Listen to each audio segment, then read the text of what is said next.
एक नगर में एक जुलाहा रहता था। वह स्वभाव से अत्यंत शांत, नम्र और वफादार था। उसे क्रोध तो कभी आता ही नहीं था। एक बार कुछ लड़कों को शरारत सूझी।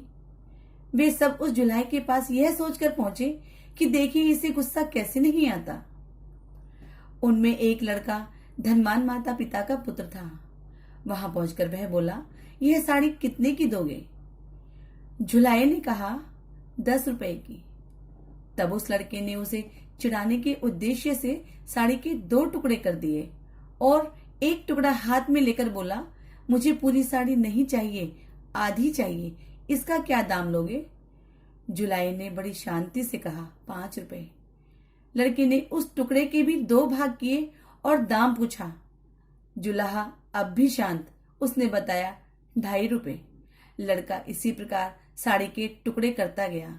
अंत में बोला, अब मुझे यह साड़ी नहीं चाहिए, यह टुकड़े मेरे किस काम के? जुलाहे ने शांत भाव से कहा, बेटे, अब यह टुकड़े तुम्हारे ही क्या, किसी के भी काम के नहीं रहे। अब लड़के को शर्म आई और कहने लगा, मैंने आपका नुकसान किया है, अतः मैं आपकी साड़ी का दाम दे देता हूं।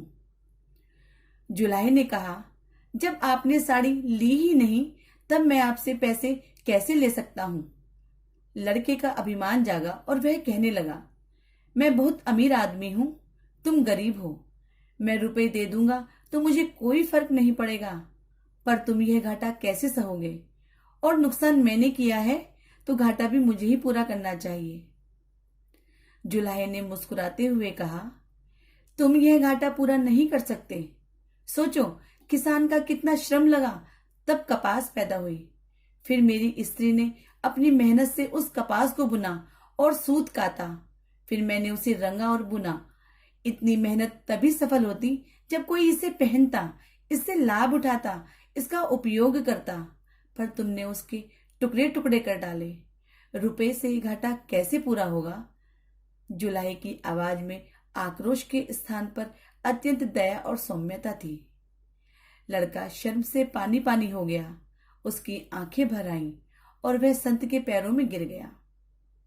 जुलाई ने बड़े प्यार से उसे उठाकर उसकी पीठ पर हाथ फिराते हुए कहा, बेटा, यदि मैं तुम्हारे रुपए ले लेता तो मेरा उससे काम चल जाता, पर तुम्हारी जिंदगी का वही हाल होता जो उस साड़ी का हुआ। कोई भी उससे लाभ नहीं होता। साड़ी एक गई, मैं दूसरी बना दूंगा, पर तुम्हारी जिंदगी एक बार अहंकार से नष्ट हो गई तो दूसरी कहां से लाओगे तुम? तुम्हारा पश्चाताप ही मेरे लिए बहुत कीमती है। संत की ऊंची सोच समझ ने लड़के का जीवन बदल दिया। क्या आप जानते हैं कि वे संत कौन थे? वह संत कोई और नहीं बल्कि कबीरदास जी थे। धन्यवाद।